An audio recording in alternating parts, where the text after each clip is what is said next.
My name is Bennett. I am 67 years old. I live alone in a small wooden house in rural Ohio, the same house I built with my own two hands, alongside my wife Margaret over 40 years ago. Right now, I am sitting on the front porch, watching the golden cornfields sway in the autumn breeze, holding a letter in my trembling hands. A letter from my son. The first word from him in 4 years. The last time I heard his voice was on the phone when he told me he could not attend his mother's funeral because it fell on his wife's birthday. This letter is not an apology. Before we begin, let me know where you are watching from today. Hit that like button and subscribe if you have ever loved someone with your whole heart, only to receive indifference in return. Stay with me until the end of this story. I need to take you back to where it all began. Back to a time when life made sense, when family meant everything, when hope was as natural as breathing. I was a carpenter, spent 35 years working at the local lumber mill shaping wood into furniture cabinets and whatever folks needed. My hands still carry the calluses from those decades of honest labor. Every scar on my fingers tells a story of early mornings and late nights, of providing for my family the only way I knew how. Margaret was a nurse at the community hospital. She was the kindest woman I have ever known, gentle with everyone, patient beyond measure, and she had this way of making people feel seen. We met at the fall fair back in 1978. She was working at a booth selling homemade pies to raise money for the children's ward. I walked up to buy a slice of apple pie and ended up buying the whole pie just so I could have an excuse to talk to her longer. We got married in 1980 at the Little White Church on Main Street, the same church where her parents got married, the same church where we would eventually baptize our son. Our house was not built overnight. It took us 3 years of weekends and evenings hammering nails and laying floors after our regular jobs were done. Every beam, every board, every stone in the fireplace carries a piece of our love story. The front porch was Margaret's idea. She wanted a place where we could sit together and watch the sunset, where we could grow old side by side. The kitchen was always her kingdom. Warm and inviting, filled with the smell of her famous apple pie every Sunday. The living room had a stone fireplace that I built myself, and every winter we would sit there reading or just talking about nothing and everything. For years, that house felt empty in one way. We wanted children more than anything, but it did not happen easily for us. Margaret had 2 miscarriages before Derek came along. Each loss broke something inside her, but she never gave up hope. She kept praying, kept believing, kept dreaming of holding our baby someday. Then, in 1985, our prayers were answered. Derek James was born on a snowy February morning. I remember holding him for the first time, this tiny, perfect human, and making a silent promise. I swore I would give him everything I never had growing up. My father left when I was young, and I knew the pain of an absent parent. Derek would never know that pain. I would be there for every game, every scraped knee, every milestone.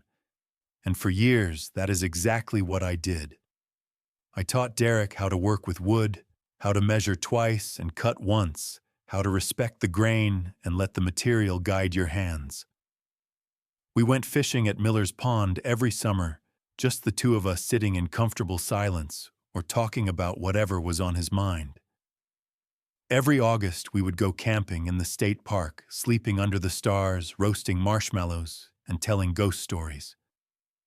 Margaret taught him to read before he started school. She would sit with him for hours, patiently sounding out words, celebrating every small victory. She taught him piano too, and the sound of his clumsy fingers finding their way across the keys would fill our home with music that was imperfect but beautiful. Most importantly, she taught him about gratitude, about family, about never forgetting where you come from. Derek was smart. Really smart. He got straight A's without trying, excelled in math and science, and his teachers all said he was destined for great things. When he got a full scholarship to a university in California, we could not have been prouder. But it meant he would be far away, farther than he had ever been. I worked double shifts for 2 years before he left. Margaret sold her apple pies at the weekend market, saving every dollar we could, to make sure Derek had spending money, warm clothes for the mild California winters, and plane tickets to come home for holidays. We never told him how hard we worked to give him those extras. That is what parents do. They sacrifice in silence and celebrate their children's successes as if those successes belong to everyone. Derek left for college in 2003. He was 18 years old, full of dreams and ambition. The day we dropped him off at the airport, Margaret cried the whole way home. I kept my eyes on the road, but my heart was aching too.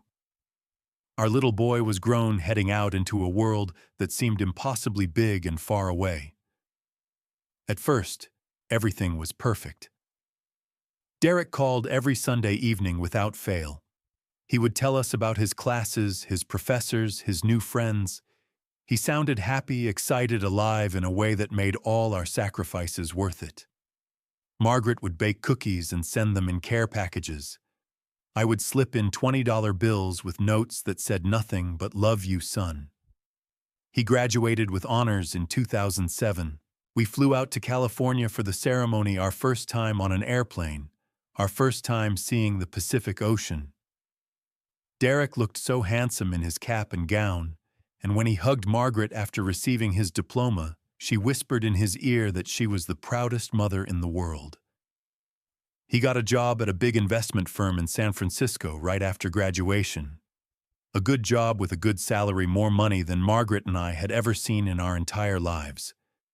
We were thrilled for him. He was building the future we had always dreamed he would have. But somewhere along the way, the calls started getting shorter. The visits became less frequent. First it was every holiday, then every other holiday, then once a year, then once every 2 years. I noticed it happening gradually, like watching a photograph fade in the sun. Each time I told myself it was normal. He was busy. He was building a career. He was becoming a man. Margaret noticed it too, but she never complained. She just kept sending cards, kept calling, kept leaving voicemails filled with love and updates about the neighborhood, the weather, the apple tree, and the backyard that Derek used to climb as a boy. In 2012, Derek called us to say he had met someone special. Her name was Clarissa, and he wanted to introduce her to us. We had a video call, the first time we had ever used that technology. Margaret spent an hour figuring out how to work the computer, and I put on my good shirt, even though we would only be seen from the chest up. Clarissa was beautiful, I will give her that. Long, dark hair, perfect makeup, expensive-looking jewelry. She worked in fashion. Derek said something involving designers and brands I had never heard of.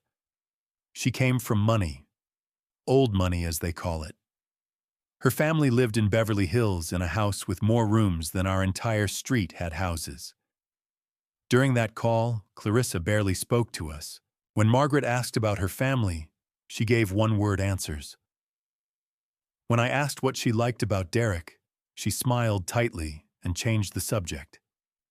She never asked a single question about us, about Ohio, about Derek's childhood. It was as if we did not exist in her world. After the call ended, Margaret sat quietly for a long time. Then she said something I will never forget. She said, "I have a bad feeling about her. Something is not right." I told her not to worry. Maybe Clarissa was just nervous meeting us. Maybe she would warm up over time. Maybe we were misreading her. But Margaret's instincts were rarely wrong. She could read people the way I could read wood grain. And looking back now, I should have listened to her. The last time our whole family was truly together was Christmas of 2013. Derek came home for 4 days, the longest visit in years. He looked different somehow. more polished, more distant. He wore clothes I had never seen before, talked about restaurants and vacations that seemed like they belonged to a different world. But for those 4 days, I saw glimpses of the son I used to know. He helped me fix the fence in the backyard. He sat with Margaret in the kitchen while she made pie, licking the bowl like he used to as a child. He laughed at my old jokes and let his mother hug him without pulling away. On the last night, we sat by the fire, just the three of us. Derek looked at the flames and said something that still echoes in my memory. He said, "I miss this.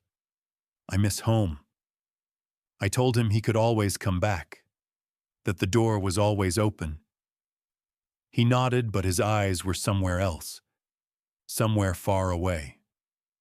6 months later, he married Clarissa, and nothing was ever the same again. The wedding invitation arrived 3 weeks before the ceremony. 3 weeks. Margaret held the envelope like it was a puzzle she could not solve. The wedding was at a fancy resort in Napa Valley, the kind of place that charged more for a single night than we spent on groceries in a month. 3 weeks was not enough time. I tried to get off work, but my boss said the schedule was already set. Margaret called the hospital, but they needed her for a shift that weekend. Even if we could have gotten the time off, the flights were astronomical. Last-minute tickets to California during wedding season cost more than our monthly mortgage payment. I called Derek to explain the situation. I asked if there was any way to push the date back even by a week or two, just enough time for us to arrange things properly. His response still burns in my chest when I think about it. He said, "Dad, Clarissa has already booked everything. The venue, the caterer, the flowers. It cannot be changed now." You understand, right? I understood. I understood that our presence at our only son's wedding was not important enough to warrant a slight adjustment. I understood that Clarissa's plans mattered more than Derek's parents being there to witness the most important day of his life. Margaret cried for 3 days. Then she dried her tears and said we would watch the live stream. We would be there in spirit. So that is what we did. On the day our son got married, we sat in our living room watching the ceremony on our old computer screen. The connection kept buffering. The audio cut out during the vows. Margaret held my hand so tight it hurt, and tears rolled down her cheeks the entire time. I made a gift for them. A wooden box hand carved with intricate designs that took me 3 months to complete. Oak and walnut sanded smooth as silk with their initials intertwined on the lid. Inside, I placed my grandfather's pocket watch, the same watch my father gave me on my wedding day, the same watch that had been passed down through 4 generations. I shipped it to their address in San Francisco with a letter congratulating them and expressing how much we wished we could have been there. Derek sent a text message 2 weeks later. It said, "Thanks for the gift. Nice box." No phone call, no mention of the watch, no acknowledgement of the love and history that went into that package. After the wedding, our contact with Derek became even more sparse. I would call and the phone would ring until voicemail picked up. When he did call back, it was always brief. "Dad, I am slammed at work right now. Can we talk later?" Later never came. Margaret never stopped trying. She sent birthday cards, holiday cards, care packages with homemade cookies and jars of her apple butter. Sometimes Derek would reply with a short text. Sometimes we heard nothing at all. I started paying attention to patterns. Every time I suggested Derek come home for a visit, there was always an excuse. Clarissa booked a trip to Europe. Clarissa planned a dinner party with important friends. Clarissa needs Derek to help her with a project. Clarissa this, Clarissa that. It became clear that Clarissa did not want Derek connected to his old life, to us, to Ohio. to the small-town carpenter and his nurse wife who did not fit into her world of designer clothes and luxury vacations. In 2016, Margaret decided we would surprise Derek with a visit. She booked the flights herself, refusing to give him a chance to make excuses. We packed our bags, flew across the country, and showed up at his apartment building unannounced. The look on Derek's face when he opened the door was not joy. It was panic. "Mom, Dad, what are you doing here?" "We wanted to surprise you," Margaret said, her smile faltering slightly. He let us in, but the apartment felt cold despite its expensive furnishings. Everything was white and chrome, sterile and unwelcoming. There were no family photos on the walls, no sign that Derek had a life before San Francisco. Clarissa emerged from the bedroom looking annoyed. She barely greeted us. Her lips pressed into a thin line. "You should have called first," she said. "We have plans this weekend." We stayed for 2 days, but it felt like being guests at a stranger's house. Clarissa was out constantly with friends. Derek worked late both nights. Margaret offered to cook dinner for everyone, a chance to have a family meal together. Clarissa said I already made reservations at a restaurant. The restaurant was the kind of place where the menu had no prices and the portions were tiny and artistic. Margaret looked at the food like she could not understand what she was supposed to do with it. I kept my mouth shut and chewed quietly, feeling out of place in my button-down shirt among all those suits and cocktail dresses. When we hugged Derek goodbye at the airport, Margaret whispered in his ear, "Remember to call me sweetheart.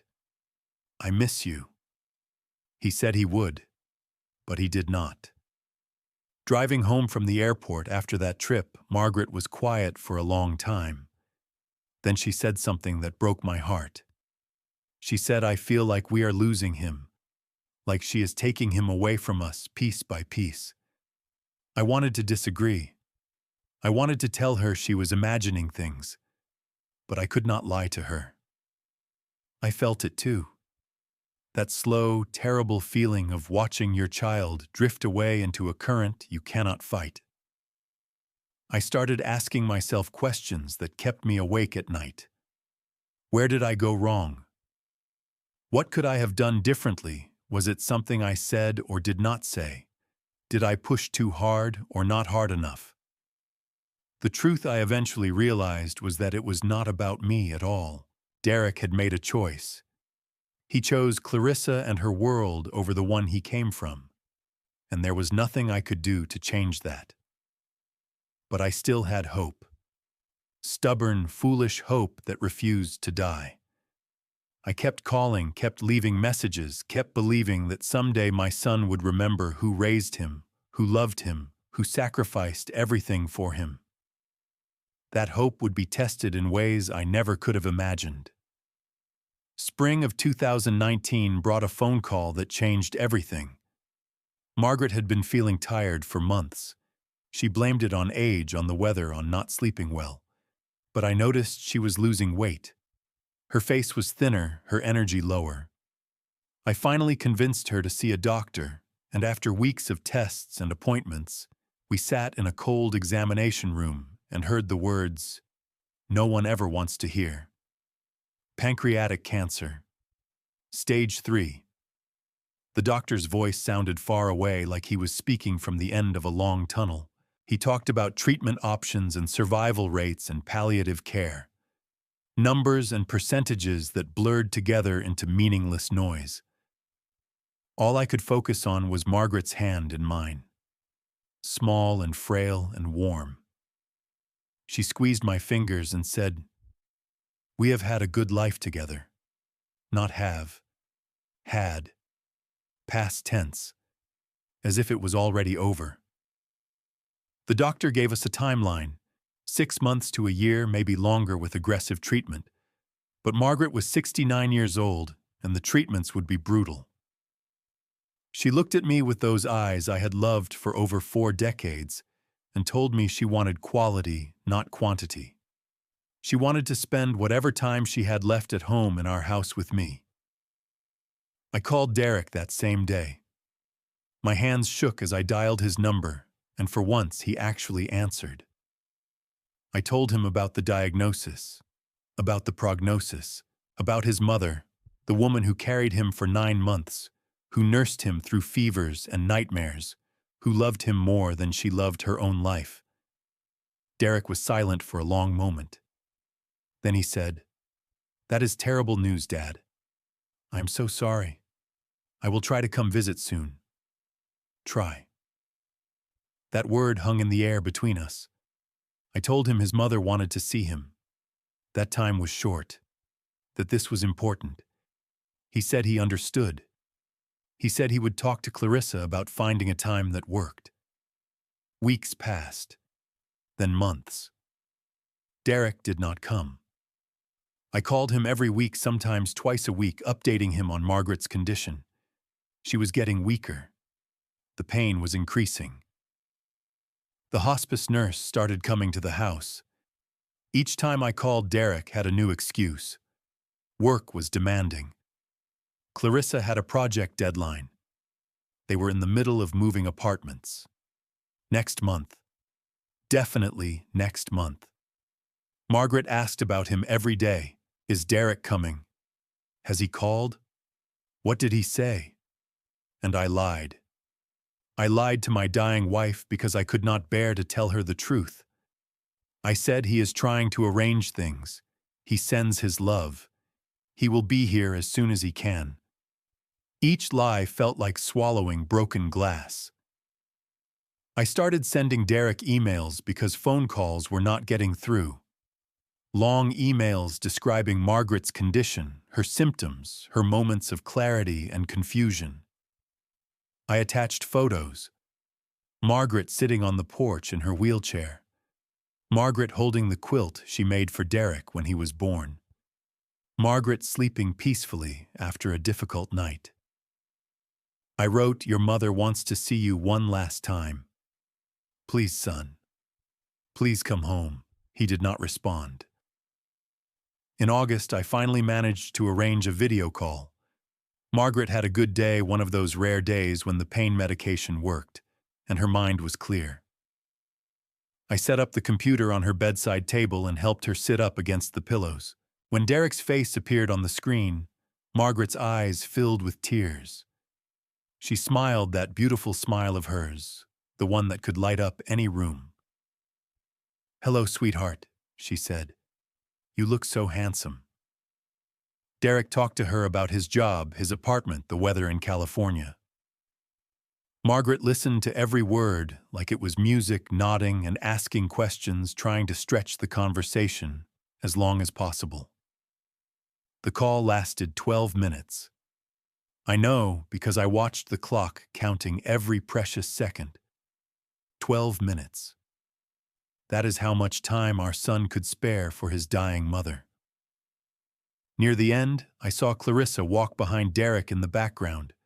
She glanced at her watch, then at Derek, a silent signal. Derek said, "Mom, I have to go. I have a meeting."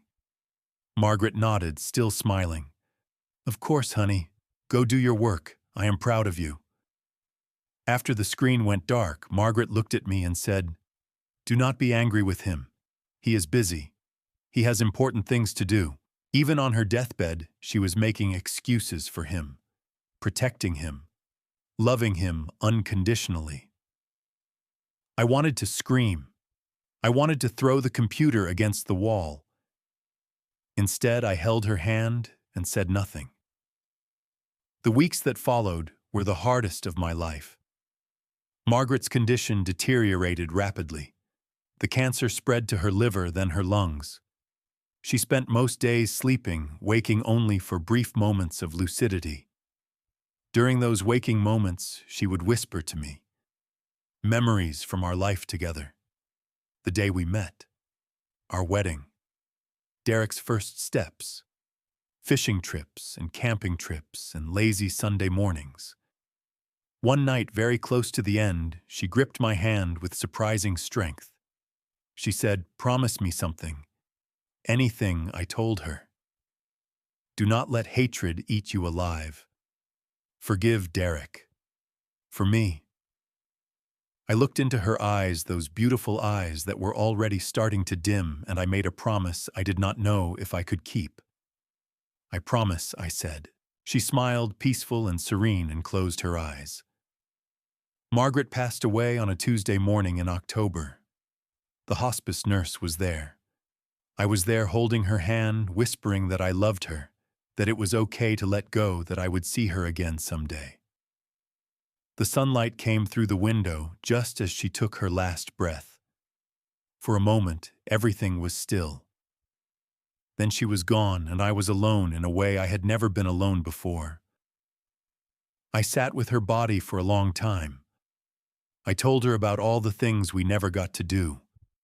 The trip to the Grand Canyon we always talked about. The anniversary cruise we kept postponing. Growing old together on that front porch, watching our grandchildren play in the yard.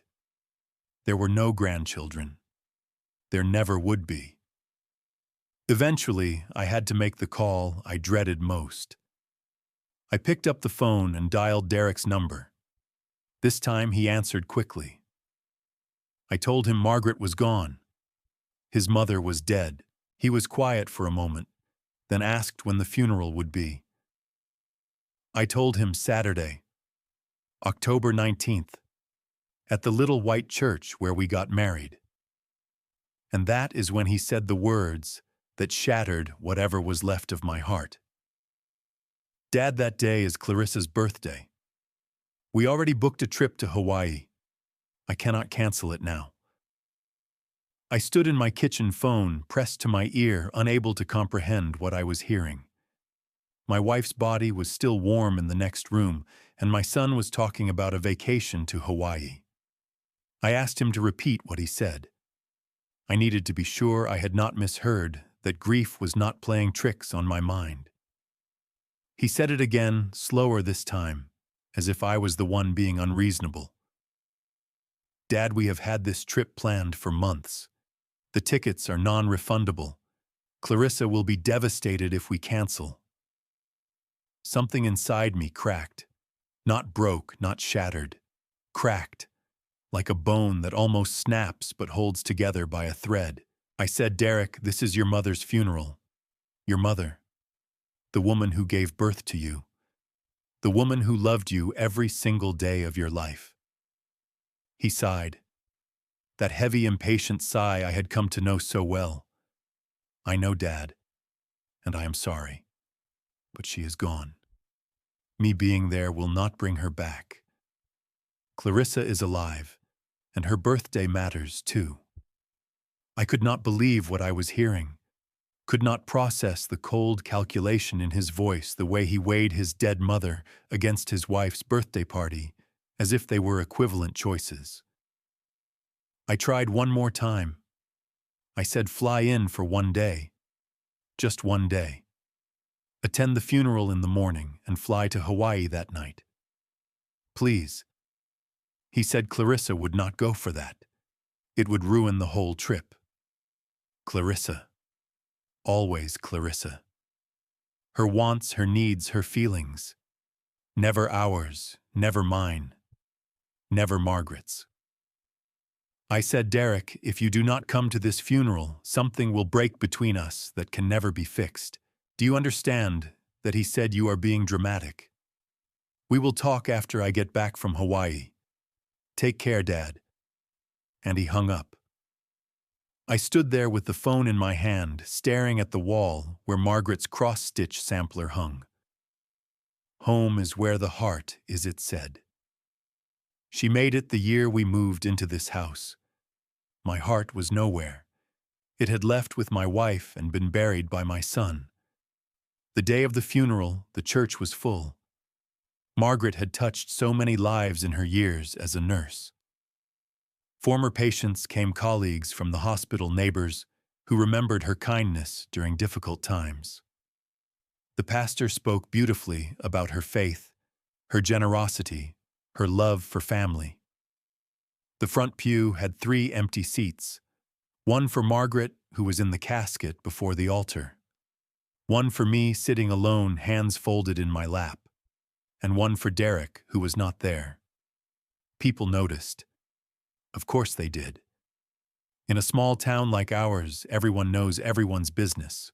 I saw the whispered questions, the confused glances toward the empty space where a son should be sitting. During the service, Pastor Williams asked if anyone wanted to share memories of Margaret. Several people stood up. Her best friend from the hospital told stories about their shifts together. Our neighbor talked about how Margaret brought soup whenever anyone was sick.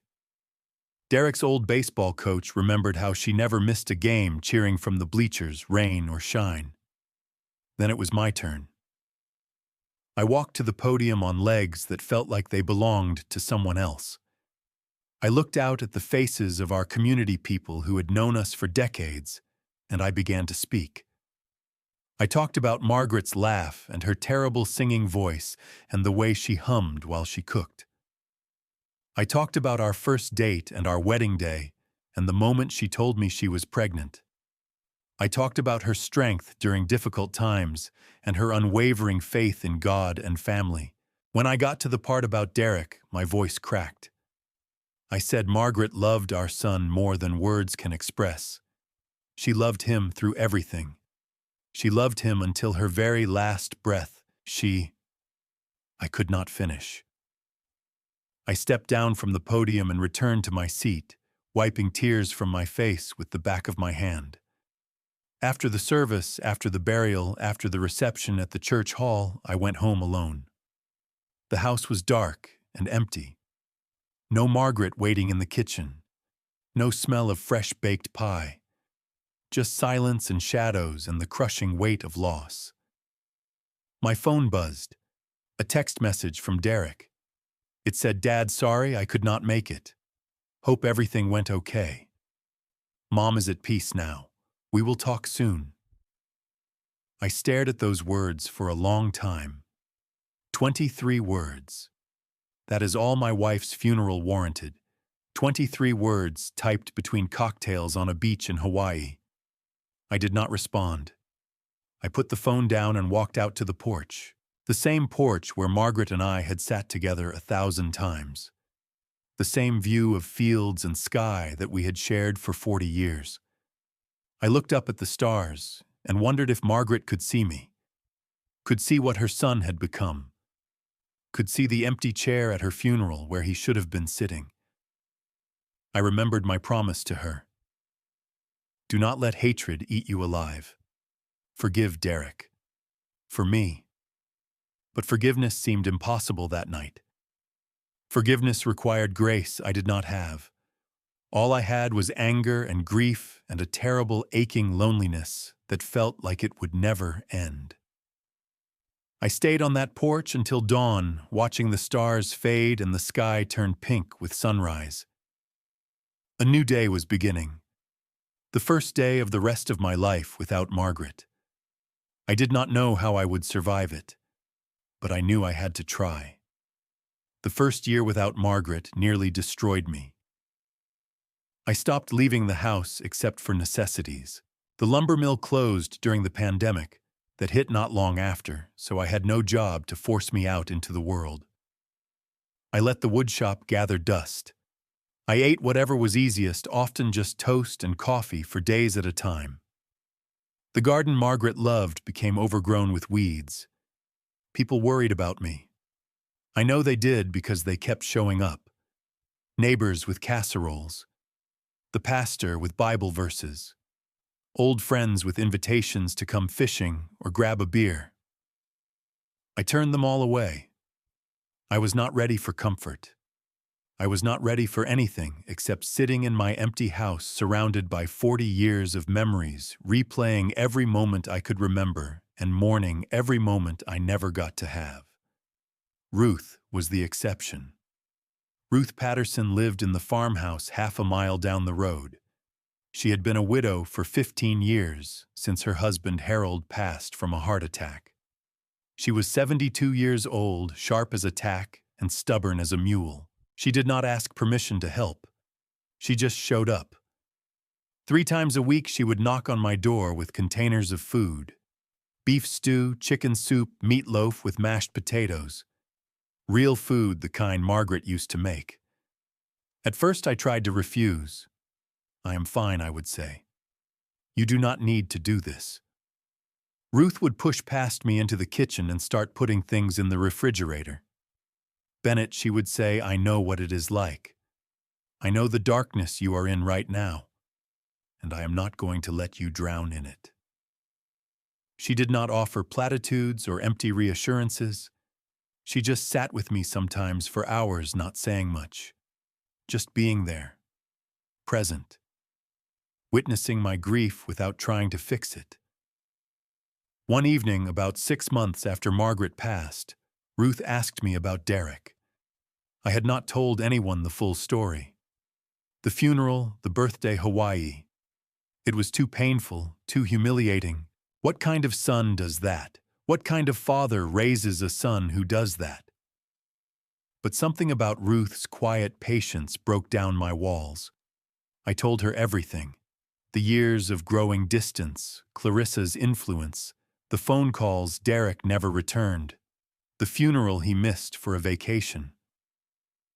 Ruth listened without interrupting. When I finished, she was quiet for a long moment. Then she said, "That boy made a terrible choice, but you did not make him make it. You raised him right. Sometimes children grow up and become people we do not recognize." I said, "I keep wondering what I did wrong." She shook her head. "You did nothing wrong. You loved him. You provided for him. You taught him values. What he did with those values is on him, not you." It was the first time anyone had said that to me. The first time I considered that maybe, just maybe, Derek's choices were not a reflection of my failures as a father. I tried calling Derek a few more times in those early months. Never got through. After half a year, I stopped trying. If he wanted to talk to me, he knew where to find me. He did not want to talk. That much was clear. The second year, things started to change. Ruth told me about a program at the community center. They needed volunteers to teach woodworking to at-risk youth. Kids from broken homes, foster care, difficult circumstances. Kids who needed mentors. I said no at first. I was not ready. I was not qualified. I did not have the energy. Ruth looked at me with those knowing eyes and said, "Margaret would want you to do this." She was right. Margaret always believed in helping others.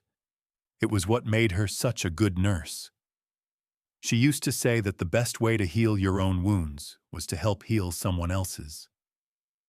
So I went to the community center, met with the director, agreed to teach a Saturday class. The first few sessions were awkward. I did not know how to talk to teenagers. They were sullen and suspicious, testing me, waiting for me to give up on them like so many adults had before. But there was one kid, Marcus, 11 years old. Lost both parents to a car accident when he was 8, bounced between foster homes ever since. He had this quiet intensity about him, a determination to prove himself. Marcus took to woodworking like he was born for it. His hands were steady, his attention to detail remarkable. He asked questions constantly. Why this joint instead of that one? How do you know when the sanding is done? What makes one piece of wood better than another? Teaching Marcus reminded me of teaching Derek, the good years before everything went wrong. I found myself looking forward to Saturdays, to seeing what Marcus had learned, to watching his confidence grow with each project. By the end of the second year, Marcus was calling me Mr. Ben. By the third year, it was just Grandpa Ben, a slip of the tongue that made us both laugh, but neither of us corrected. He was not my grandson, not by blood anyway. But blood is not the only thing that makes family. I reopened my woodshop, started taking small orders again. Custom furniture repair work, the same kind of projects I had done all my life. The work kept my hands busy and my mind focused. Ruth remained a constant presence. We would sit on my porch in the evenings, drinking iced tea in summer and hot cider in fall, talking about everything and nothing. She told me about Harold, about her own journey through grief, about learning to live again after losing the person you expected to grow old with. We were not romantic. Neither of us wanted that. We were simply two lonely people who had found friendship in the wreckage of loss. The third year brought something unexpected. Peace. Not happiness exactly. The ache of losing Margaret never fully went away, but I learned to carry it differently. The weight was still there, but it no longer crushed me. I started writing in a journal. Every night before bed, I would jot down thoughts, memories, reflections. Sometimes I wrote letters to Margaret telling her about my day, asking her advice, imagining what she would say if she were still here. I joined a support group for widowers, met other men who understood what I was going through. We would meet at the diner on Thursday mornings, drink too much coffee, and talk about our wives like they were still with us. In a way, they were. Marcus turned 15. He started helping me in the shop on weekends, learning the business side of things along with the craft. He talked about maybe becoming a carpenter someday, about working together after he finished high school. For the first time in years, I had something to look forward to. The fourth year, I turned 67. Ruth threw me a small birthday party. Just a few neighbors, some folks from the woodworking class, Marcus, with a card he made himself. It was nothing fancy, but it meant more to me than any celebration I could remember. That evening, Ruth and I sat on the porch watching the sunset. She asked me if I had heard from Derek. I told her no. 4 years of silence. 4 years without a phone call, a letter, a text message. As far as I knew, my son had forgotten I existed. Ruth nodded thoughtfully. She said maybe that is for the best. Sometimes the kindest thing people can do is stay away. I was not sure if she was right. Part of me still hoped Derek would come to his senses, would realize what he had lost, what he had thrown away, would show up at my door one day, humbled and apologetic, ready to be a son again. But another part of me had made peace with his absence. I had built a new life, a good life without him. Marcus, Ruth, my woodworking students, my community. I had people who cared about me, who showed up when it mattered. Derek had taught me an important lesson. Family is not just blood. Family is who chooses to be there. And then, on a crisp autumn afternoon, almost exactly 4 years after Margaret's funeral, a letter arrived.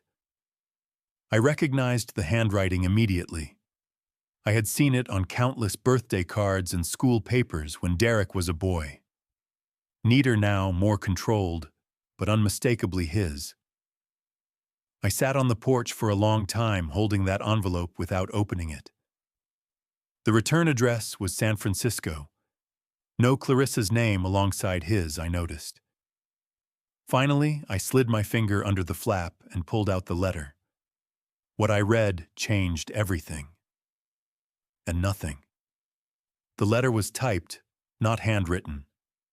2 pages, single, spaced, formal as a business proposal. There was no greeting at the top. No dear dad or hi father. It just launched straight into the matter at hand. The first paragraph explained that Derek and Clarissa were purchasing a home in an upscale neighborhood outside San Francisco. A significant investment, he called it. Over $2 million. The second paragraph got to the point. Derek's credit history had some issues. Clarissa's spending habits, he admitted somewhat reluctantly, had gotten out of hand. Credit cards, maxed out payments, missed the kind of financial mess that makes banks nervous.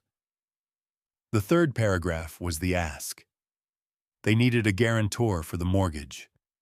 Someone with good credit and stable assets to sign on as backup in case they defaulted. Derek had reviewed his options, and determined that I was the only viable choice. The fourth paragraph attempted justification. He acknowledged that we had not spoken in some time, but pointed out that circumstances had made communication difficult. He expressed confidence that I would understand the importance of family helping family. Family helping family. Those words made my jaw clench. The fifth and final paragraph provided instructions for how to proceed. Contact information for their mortgage broker documents that would need to be signed, deadlines that needed to be met. Very efficient. Very clinical. Very Derek. There was no apology for missing his mother's funeral. No acknowledgement of 4 years of silence. No expression of regret or remorse. Not a single mention of Margaret at all. Just a request for financial assistance delivered with all the warmth of an invoice. I read the letter 3 times. Each time I felt something different. First shock, then disbelief, then a slow, cold anger that settled in my chest like a stone. I showed the letter to Ruth that evening. She read it in silence, her expression darkening with each paragraph.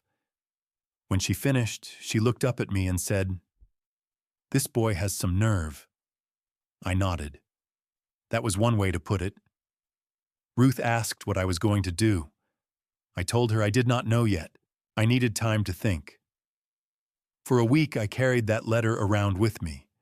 I read it at breakfast, stared at it during lunch, fell asleep with it on my nightstand.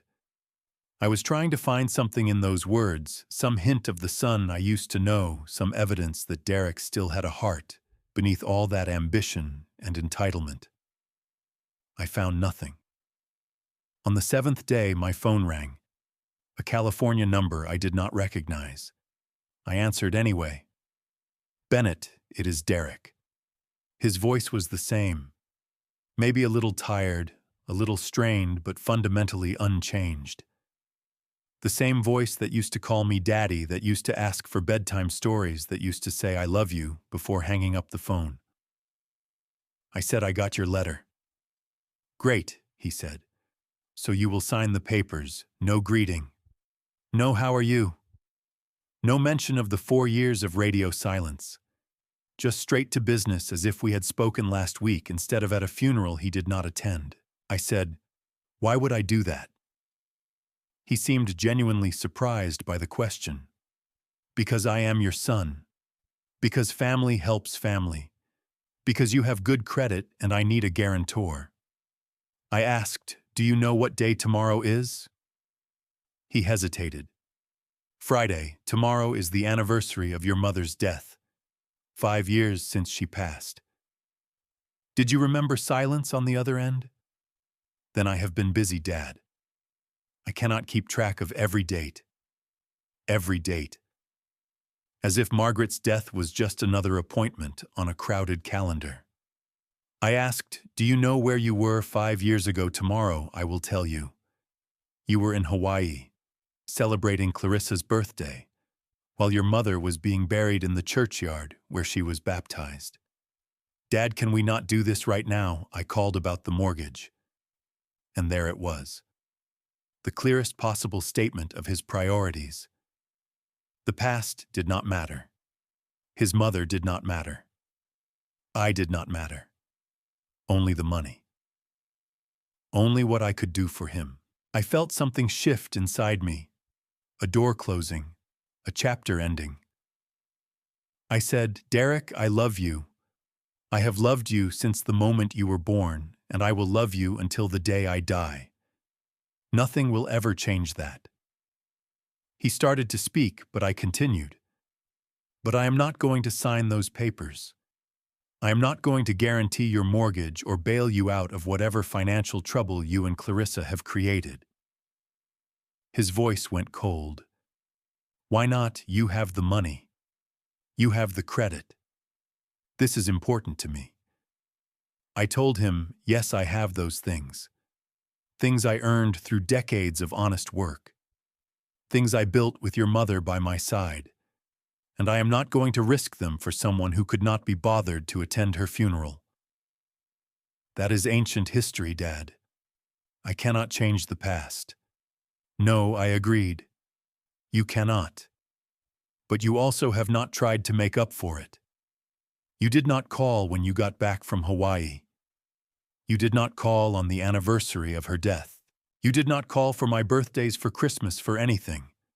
4 years of nothing, and now you call because you need something from me. Clarissa thought you might react this way, he said bitterly. She said you would hold grudges. This is not about grudges, I told him. This is about consequences. You made choices, Derek. You chose your wife's birthday over your mother's funeral. You chose silence over relationship. And now you are choosing to ask me for money without offering a single word of apology or acknowledgement. So you are punishing me? No. I am protecting myself. And maybe in a strange way, I am protecting you too. What does that mean? I said. If I sign those papers and you default, I lose everything. But more than that, you learn nothing. You continue believing that you can treat people however you want and still get what you need from them. That is not a lesson I am willing to teach. He was quiet for a moment. Then his voice turned hard. Fine, I should have known you would be like this. Small-minded, petty, stuck in the past. Maybe I said. Or maybe I am just a man who finally understands his own worth, who finally refuses to be taken for granted. We are done here, Derek said. I think we have been done for a long time, I replied. I just did not want to admit it. He hung up without saying goodbye.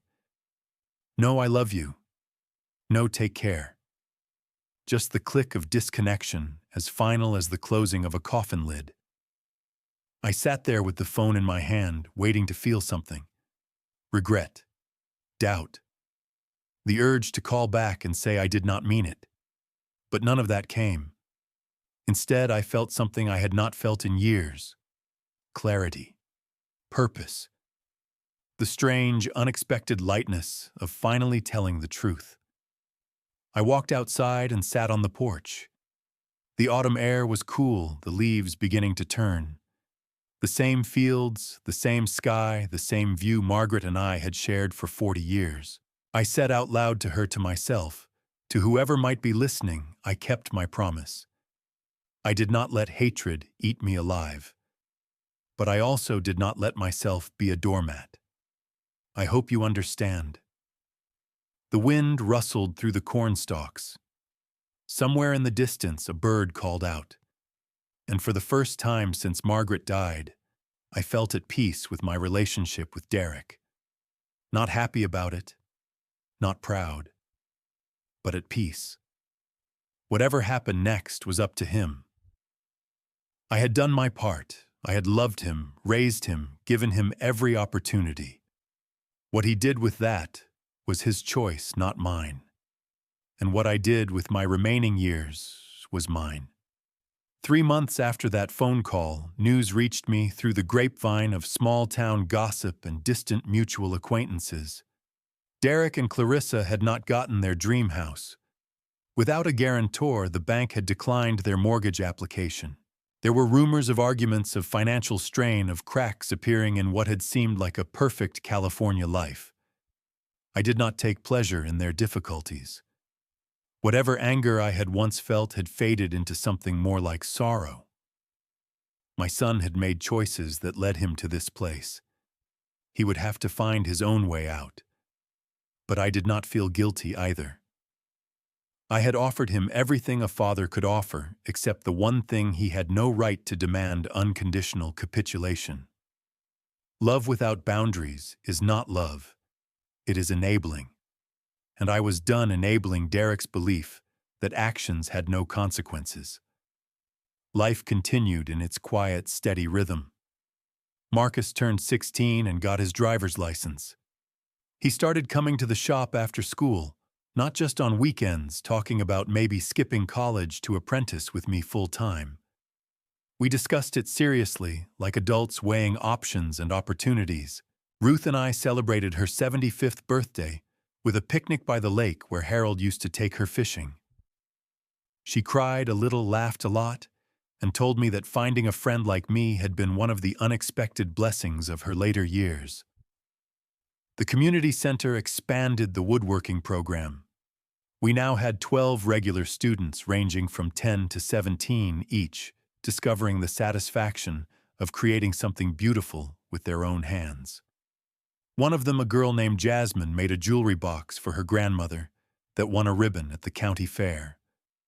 When she showed me the ribbon, her face glowing with pride, I thought of Derek at that age, just as talented, just as eager. I wondered where that boy had gone. Spring arrived, and with it the anniversary of Margaret's passing. 6 years. I drove to the cemetery alone, placed fresh flowers on her grave, and sat on the bench nearby for over an hour. I talked to her like she could hear me, told her about Marcus and his progress, about Ruth and her kindness, about the garden I had finally replanted, honoring her memory with tomatoes and zucchini and the roses she always loved. I told her about Derek, too, about the letter and the phone call and my decision to say no. I told her I hoped she was not disappointed in me, that I had tried to balance forgiveness with self-respect, grace with truth.